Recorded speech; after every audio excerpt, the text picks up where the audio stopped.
I'm going to show you how to make some sausage rolls, because every party needs sausage roll. But we're going to be making a sausage roll garland. What is going on? Honestly, it's all Christmassy, that is what it's all about. So we're just going to roll this out. We want it quite long and sort of thin. We don't want it too wide. Yeah. Do you want to start getting the sausage meat ready? Okay, what do I have to do? So we've got some nice sausage meat there. We're just going to sort of mix with your hands a little bit. We're going to add a little bit of salt. Okay, start mixing this now. A little bit of pepper. Yeah, just give it a big squish with your hands. And that's it really, because I've bought sausage meat. You could also buy sausages, and then you could, if you bought sausages, you could just take the skins off. So I think our guests are definitely going to be in for a treat tonight. Oh yeah. And that's what you want at Christmas, isn't it? A little treat. Yeah.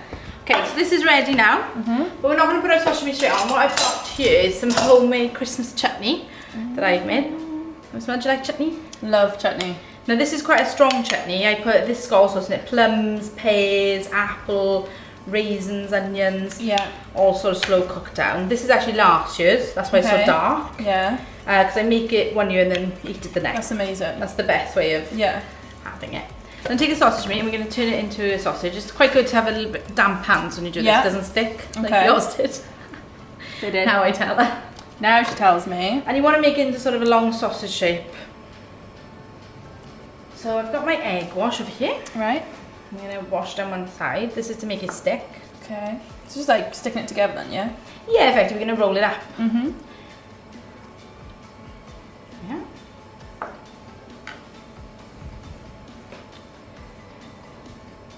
Oh wow. And you want that seam to be underneath. Yeah, okay. Got that nice now. I'm going to trim off the edge. Perfect. Trim off the other edge. Okay, so this is when it gets a little bit more complicated than a normal sausage. Normally just cut them. Yeah. Now I'm going to cut it in half, but I'm not going to fully cut it. So I'm just going through, not the whole way. In the middle, okay. Then there. Sides. And then there. Yeah. And then I'm going to cut these into 3. The same. Okay. Can you see what I'm doing? Yeah. It's not difficult. Yeah, I was going to say, it's not difficult. No. But. Okay. Make sure you get the right slice in the middle of the sides. Yeah, well, yeah, that's the thing, isn't it? Okay, so it is kind of compatible. So I'm just going to get my baking tray. I'm going to pop this on there. And then it turns into a wreath. Oh, that's amazing. And people can just pick. Yeah, so we're going to turn these now. You can turn them either sort of way. Do you want to give that a go on your side? Yeah, definitely. Oh, here we go with that. You know what I'm like this. Doesn't have to be perfect, but it just gives it a bit more of a wreathy sort of look. A bit fatter, because remember this is going to grow now in the oven and cook. There we go. Fantastic. I'm going to egg wash eggs.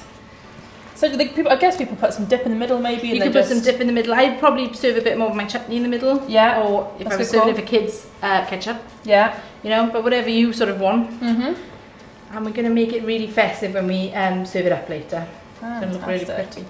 And whenever you use puff pastry in your egg wash like this, it's always good to put a little sprinkling of sea salt over the top. Right. It makes it very nice and crisp. Oh, that's a good point actually. Yeah, it's a nice tip. That's what I did with the golden castle sugar earlier when we were doing the sweet. Yeah. So similar sort of thing. That's it. Perfect. I'm just going to put over some poppy seeds, just because I think they're quite decorative. You could use sesame seeds if you want to, or just leave it plain. And then I'm just going to give that a little bit of sea salt as well. No, I love poppy seeds. They always make it taste nice. Yeah, they're just a little bit of extra crunch, aren't they? And that's going to go in the oven now. Do you want to pop that in for me? And that's going to cook in about 12 to 15 minutes at about 200.